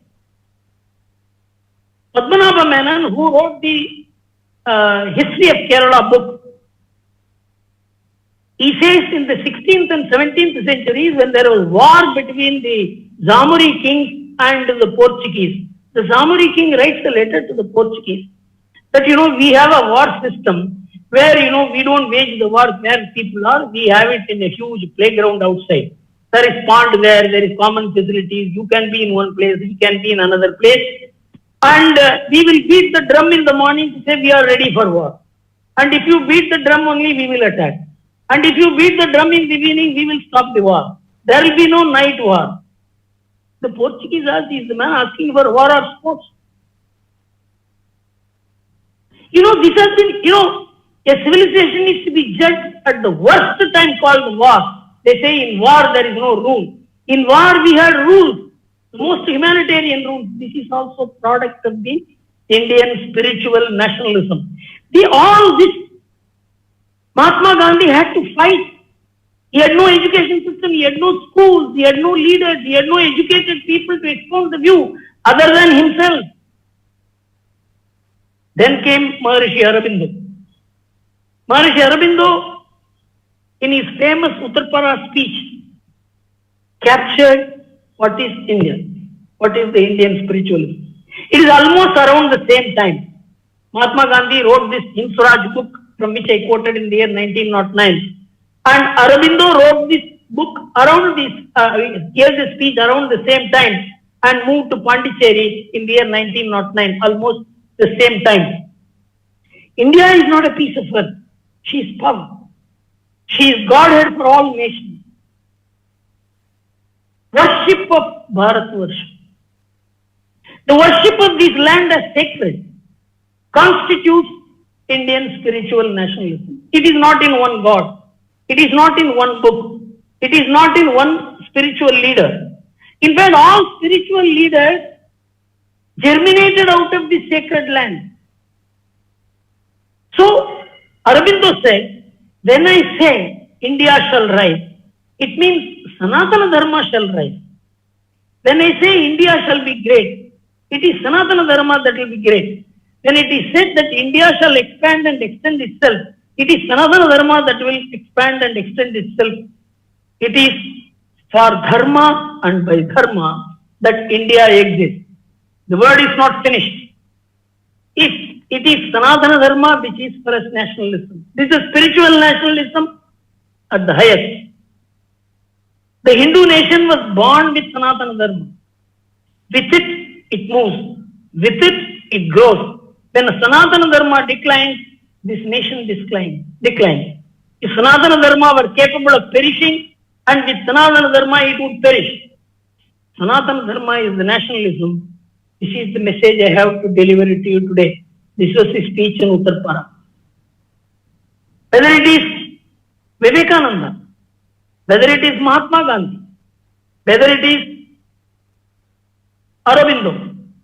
And now we may think Jawaharlal Nehru had a different idea. Not at all. In the year 1935, surprisingly, Jawaharlal Nehru wrote in his Glimpses of World History at page 720 and 507. These two pages are very important. He says, it is not easy to draw a line between Hindu nationalism and true nationalism.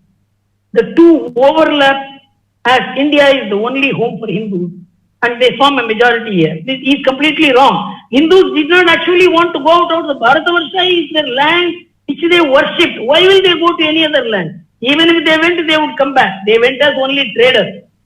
In fact, the educated and enlightened people were prevented from going over the seas because they wanted to maintain the sacredness of India.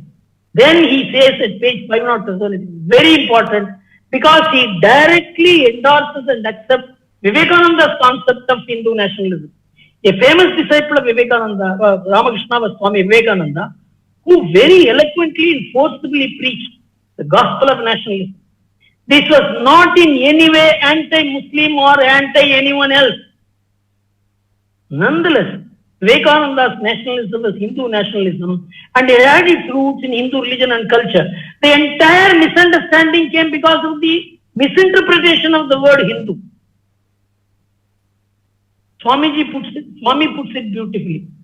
In his Gems of Wisdom, which is the compilation of his quotes, I will refer to pages 268, 269.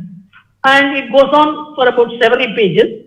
And I will tell you what Bharat knew. The secret of peace lay in service and love towards all beings. The culture of this land, you see, the importance is the land. This land is not an accident. It is a creation of God. And that is why we don't want to occupy any other land because our land is special. That made us non-congress. Bharat is the land where the triple sadhana of discipline, devotion and duty was first laid down. Where it had the largest number of votaries through the ages. Throughout history, the culture of India stuck to the four goals of dharma, artha, kama, moksha. These are very, very important, great people. You can't see a Swami again, just as you can't see a Vivekananda. You can't even see a Gandhi in politics. You can never recall an Aurobindo. But all of them have spoken in the same vein that this land is sacred. That this land is sacred is the very foundation of spiritual nationalism. And I don't want to quote more because the Swami's book is always available with you. And how this misinterpretation took place, Radhakrishna explains it beautifully. He says, the meaning of the word Hindu was not creedal. That means it was not based on religion. It was not based on faith. It was not based on worship. It was based on territory. Anyone who lived in India was Hindu. And this whole thing changed later. And that is where the problem arose for India.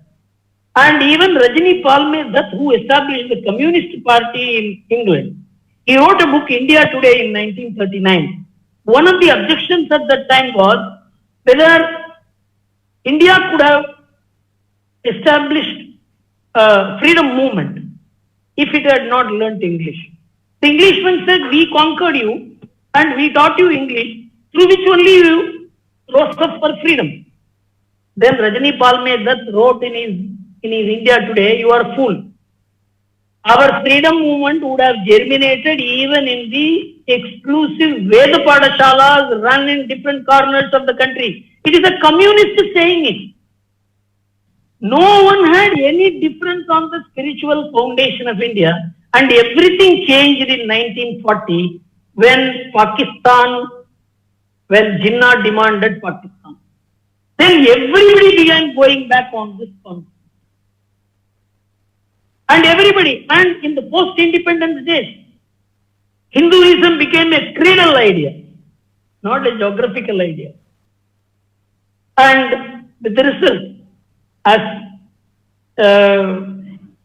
when I was introduced, my tweet was quoted, whether it is Vande Mataram or Ramarajya or Hindu nationalism or Sanatana Dharma, became illegitimate in independent India.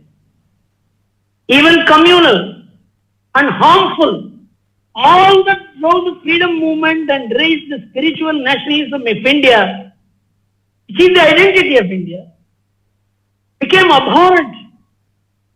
In fact, people were afraid of talking about it. Fortunately, Hindu spiritual nationalism was saved by the Supreme Court. That is what I want to tell you, something which most Indians are not aware. A judgment was pronounced by the Supreme Court in the year 1996. I am going to quote this in extenso.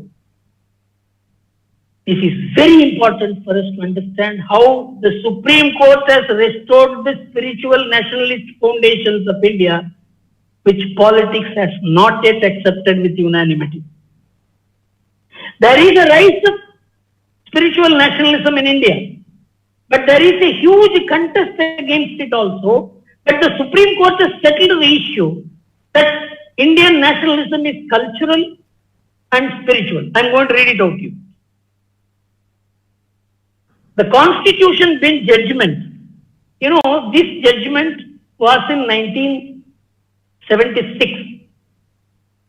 It is a very peculiar case of a Hindu marrying a Christian and having a Christian child, and whether that family constitutes a Hindu undivided family. See how beautifully the Supreme Court quotes the Encyclopedia Britannica to say that a Hindu family with the Christian members is a Hindu family. The Encyclopedia Britannica, they had to quote Encyclopedia Britannica to say this, because if you quote Aurobindo or Swami Vivekananda, it will be questioned. So quote the Encyclopedia Britannica. Hinduism constitutes a very complex but largely continuous whole, since it covers the whole of life. As a religion, Hinduism is an utterly diverse conglomerate of doctrines, cults, way of life. In principle, Hinduism incorporates all forms of belief and worship without necessitating the selection or elimination of any. See how beautifully Sanatana Dharma is put.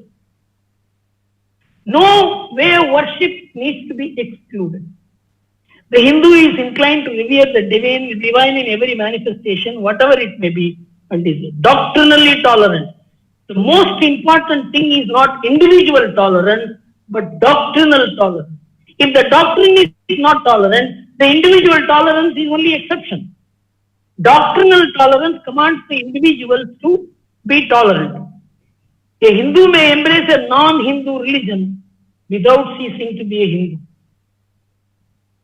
Because Hindu is cultural and spiritual. It has nothing to do with way of worship. On this basis, the Supreme Court decided in 1976, a constitution bench presided over by R. S. Sakaria, with M.H. Beg and all that, that religion is not the element of the idea of Hindu. And it is quoted by the Supreme Court in 1996 to say that these constitution bench decisions say that no precise meaning can be ascribed to the word Hindu, Hindutva and Hinduism. And they quote Justice Barucha and M. Ismail Farooq in the Ismail case, Ahmadi. Hinduism is a tolerant faith. It is that tolerance that has enabled Islam, Christianity, Zoroastrianism, Judaism, Buddhism, Jainism and Sikhism to find shelter upon this place. So Hinduism is not a religion competing with other religions. It is a religion which accepts other religions. This has been forgotten, suppressed to make politics workable in India. Supreme Court has rescued it. Supreme Court has rescued Hindu spiritualism. And it goes on to say that it cannot be doubted, in view of the Constitution bench decision, that the word Hinduism or Hindutva are confined only to Hindu religious practices and unrelated to the culture and ethos of the people of India, depicting the way of life of the Indian people. With that, they settled that Hinduism or Hindutva is not sectarian. This is not being discoursed in India. I don't think even newspapers write about it. Intellectuals talk about it. Educational institutions even know about it. So, the travel of Indian spiritual nationalism from the Vedic days, from the Indus Valley age, from the days of the Puranas, revived and forgotten for 1,000 years, revived by Swami Vivekananda, Mahatma Gandhi, Aurobindo, including Jawaharlal Nehru, has been endorsed by the Supreme Court. So it is no more a theoretical idea, it's no more philosophical. It is the very foundation of India. And the Supreme Court decision in Ram Temple issue, which is a remarkable one, I don't think anyone would have cared to read the 1,000-odd page judgment. It's a fantastic summary of Indian civilization. And these are all kept aside. And very frivolous discourse takes place on the ground. So I think we need to understand more institutions like Satyasai Institute of Learning, which is committed to the ideas, philosophy and ideas of Swami, to create awareness, not only within and also outside. And the best guarantee that India can give to itself and to the world is to expound the concept of spiritual nationalism, so that every nation considers itself sacred and it does not think the other nation is sacred for it to occupy, and that is where the problem arises. Thank you very much.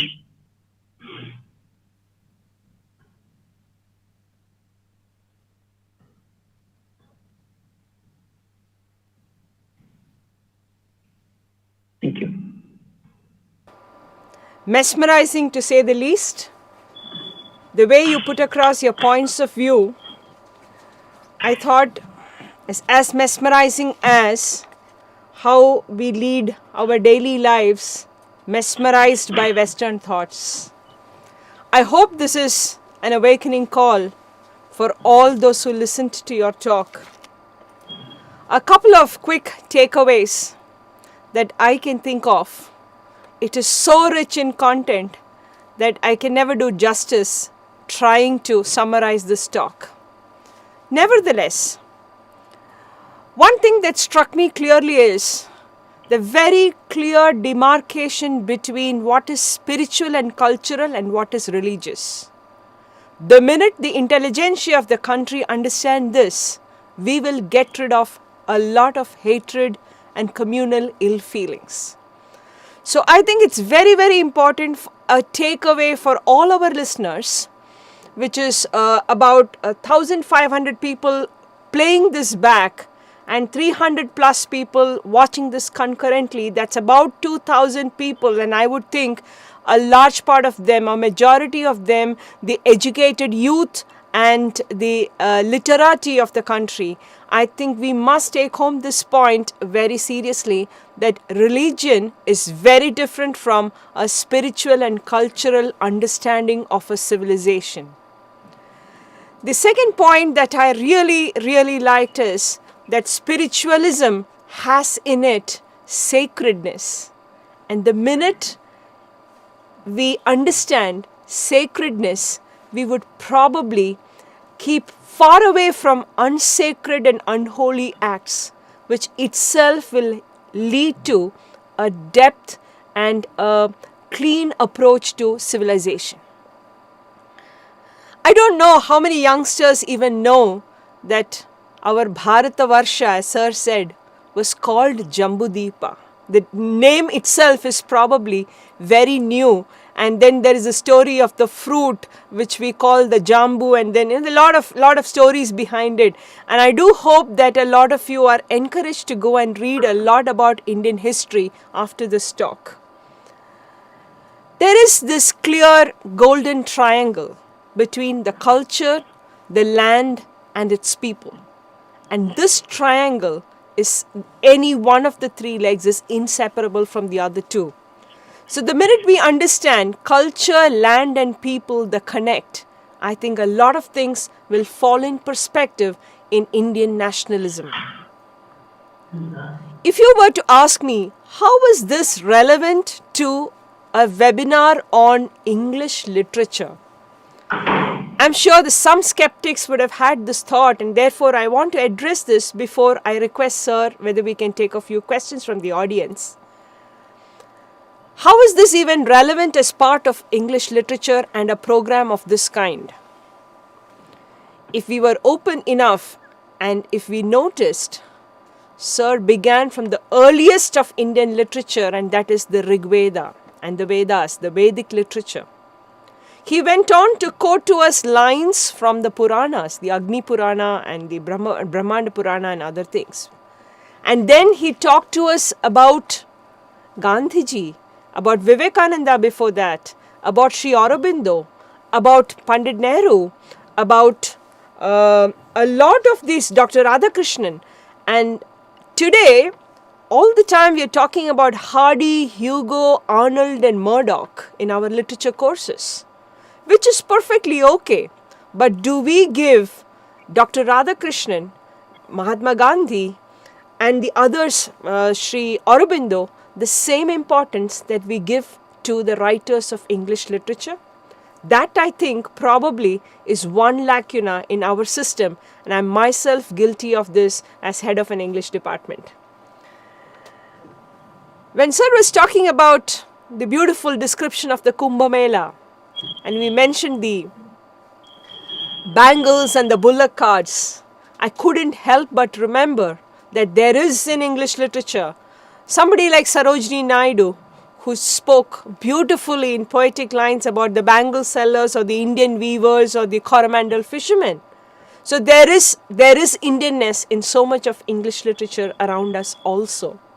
So I would think this was a very, very befitting plenary session in this webinar, in my opinion, and I'm sure the audience agree with me. If you have a few minutes, Sir, could we take a lot of questions from the audience, but a few questions if time permits, Sir? Yes, please. The backward, the more backward, I suppose about the minorities, most of all, we're worried Playing back. about the women. There is a disturbance. I was worried No, there is a disturbance. because we knew EMK's past record.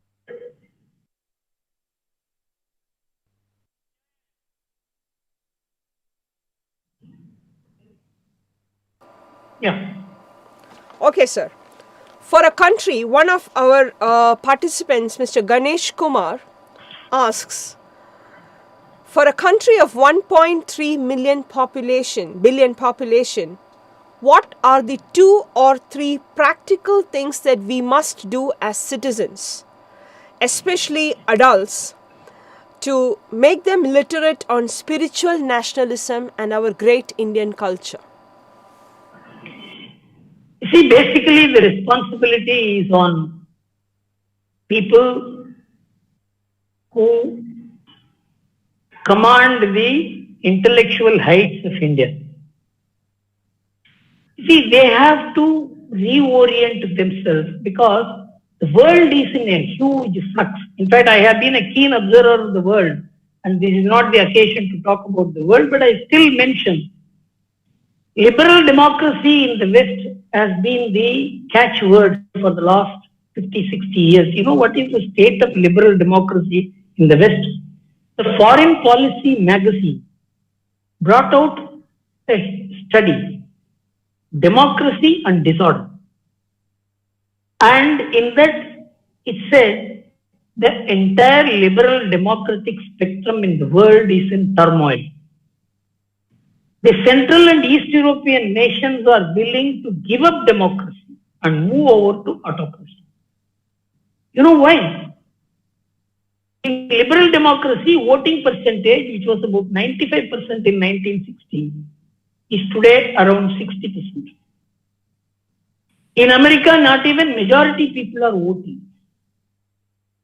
And more than that, in the Western countries, it is only the educated people, it is the rich people who are more on the upper side of the spectrum, they vote.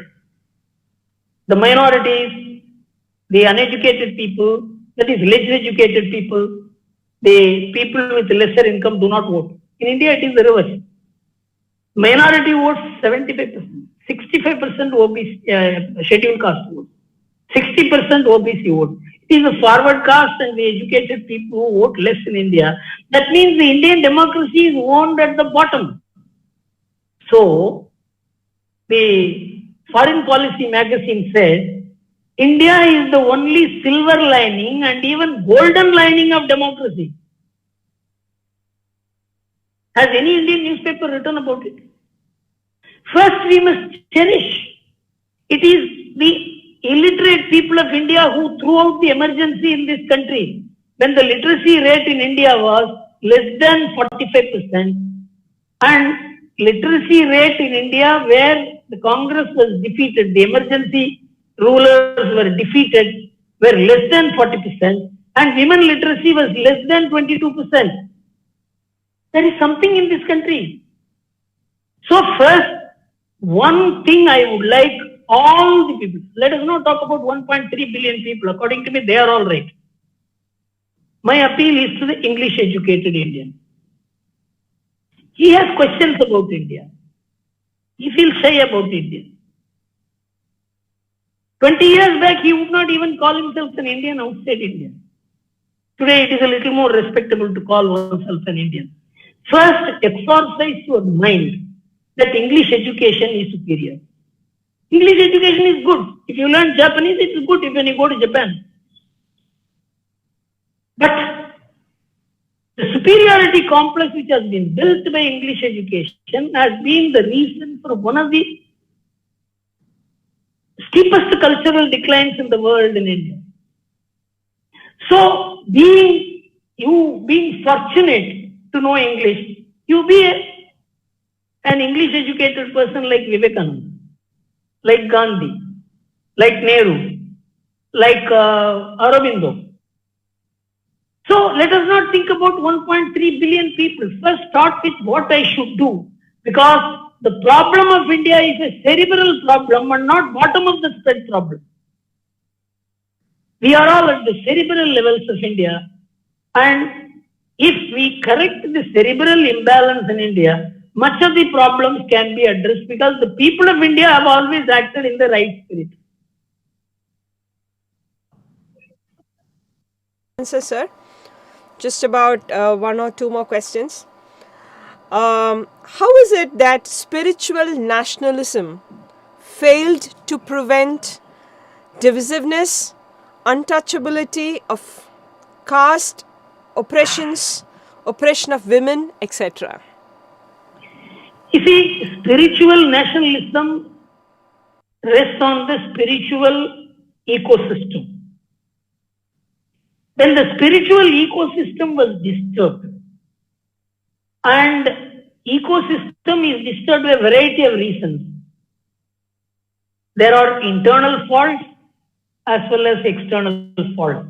India was subjected to both. You know, when Fahian came to India, when you talk about modern criticism about India, you must also read about what happened. You know, there is a very recent study by the Brookings Institution about women. Is gender right and democracy and libertarianism adequate to protect women? This was the issue. These are all good. But protection for women or their safety is dependent on internal order and absence of external invasion. This is the recent finding. This is 2016 findings. Now I will go to what Fahian said when he came to India. He said India is the only country where women did not cover their face. It was covering the face was a universal feature in all nations.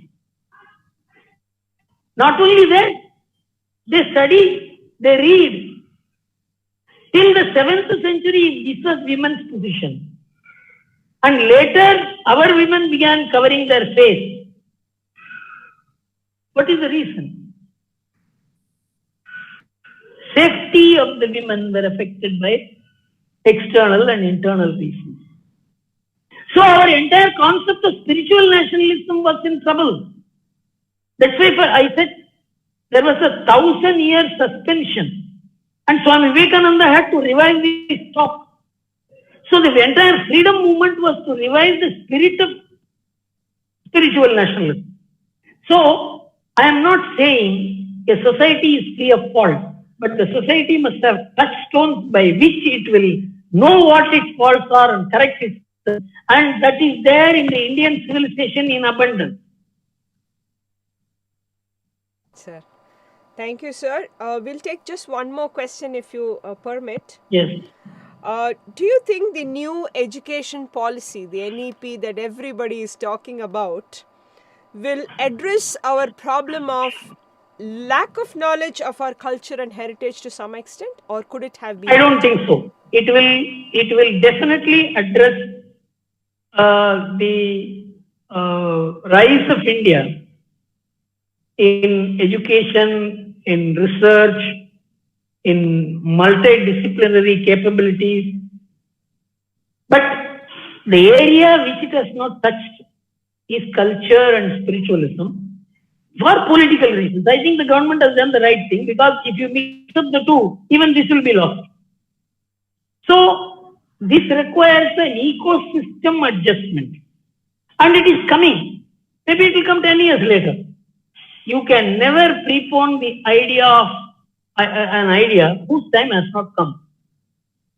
So let us wait for the right time to talk about it. And I am not one of those who believes in government-led cultural revival. Swami Vivekananda did not have a government to support him. Gandhi did not have a government to support him. The way Swami, the day he worked for the cultural and spiritual revival of India, he was a government himself. So why should we always look to the government? India has always risen because of individual sages. It is the sages and not government which lifted India. So I am not government centric in my thinking. It may be because, I have not been greatly enamored of government positions and all that. But I still believe government is at best a defense for India. And it cannot be the promoter of India. It is the people of India, the educational institutions, the intellectuals, the scholars, the spiritualists who have to do this. For them, confidence about Indian culture, civilization, spiritualism is important. Modernity has greatly impacted on their mind. Somehow to distance themselves from tradition. It's a very dangerous thing. Tradition is what keeps the link between the past and the present, and gives hope for the future. And that I think only the families and spiritual leaders can show way. Thank you. Thank you, sir. Thank you so very much. I'm also personally very enamored by your idea of civilizational diplomacy, about which you spoke when the Chinese Prime Minister was hosted at Mahabalipuram last year. There was a fantastic article by you. And I was personally very enamored by this title that you gave, which said civilizational diplomacy, and a fantastic connection between the Buddha and the Buddhic trends in India. So what would you say is the way ahead if India had to take this up as a very serious endeavor? Civilizational diplomacy. You see, actually the world, the time is right for India to expound its high values, because India has practiced it. All other countries have to disconnect from their past to talk about great things, because the amount of wrong things that have happened. I'll just tell you one. I think you must ask all your people to look at a website known as Democide. The website name is Power Kills. That is the website. And the person who built it was R.J. Ramal, a professor of Hawaii University. He worked for 30 years to build this website. And he said in 2,500 years, how many people have been killed in the world by human action? And he concluded that about 1.3 billion people at the maximum and 680 million people at the minimum have been killed by human action against humans. Until the 13th century, he cites only 3 instances of killings in India. One is the Ashoka Kalinga War. The second is Thuggees, the criminals, organized criminals. Third is Sati. And he says in Sati and Thuggees, killings were not even in tens of thousands. So the entire history of India for 1800 years, from 5500 BC to 1300 C, the killings are less than 200,000. So we have a history of tolerance, deliberative culture. This is what our Tarkashastra does. Tarkashastra says you argue at your differences. In fact, Amartya Sen spoke about argumentative Indians. That is one of the reasons for India avoiding violence. Because we have freedom of argument. You could argue against God. You could even today, there are debates going on in temples whether Rama was right in sending Sita to forest. I don't think any god could be questioned like this, whether he was right in killing Wali. And we had such a bandwidth of perspective. We worshipped Sita because she obeyed her husband. We worshipped Meera because she defied her husband. We worship Rama because he obeyed his father. We worship Prahlada because he defied his father. We worship Lakshmana because he obeyed his brother. We accept Vibhishana because he defied his brother. I mean, please understand the bandwidth of perspectives we developed. So, our civilization is probably the only one to say how complexities can be managed, how conflicts can be managed. And this is the only non-conflicting civilization in the world, which is intrinsically accepting people with all their differences, with no normative imposition. Expounds. It is the English educated people who can do this because they are the window of India to the world and of the world to India. And so because there's something to do with this whole thing is organized by the English department, I suppose that you will carry this forward. Thank you very much. Thank you so very much, sir. That was fantastic. A lot of thought put into this, and I'm sure we are carrying back home a lot of thoughts to think over and to put into action in terms of our reading and understanding. Before we bid bye to this session, two thoughts for all of us who are listening.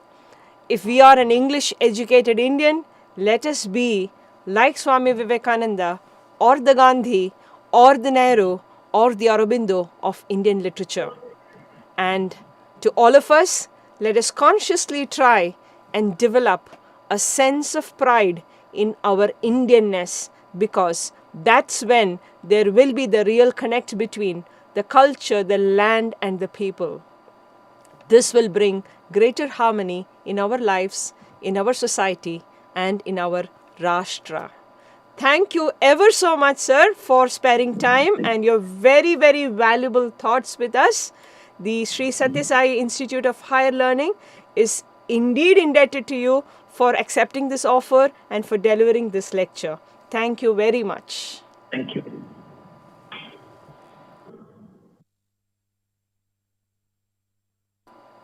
Close the morning session and come back at 2 p.m.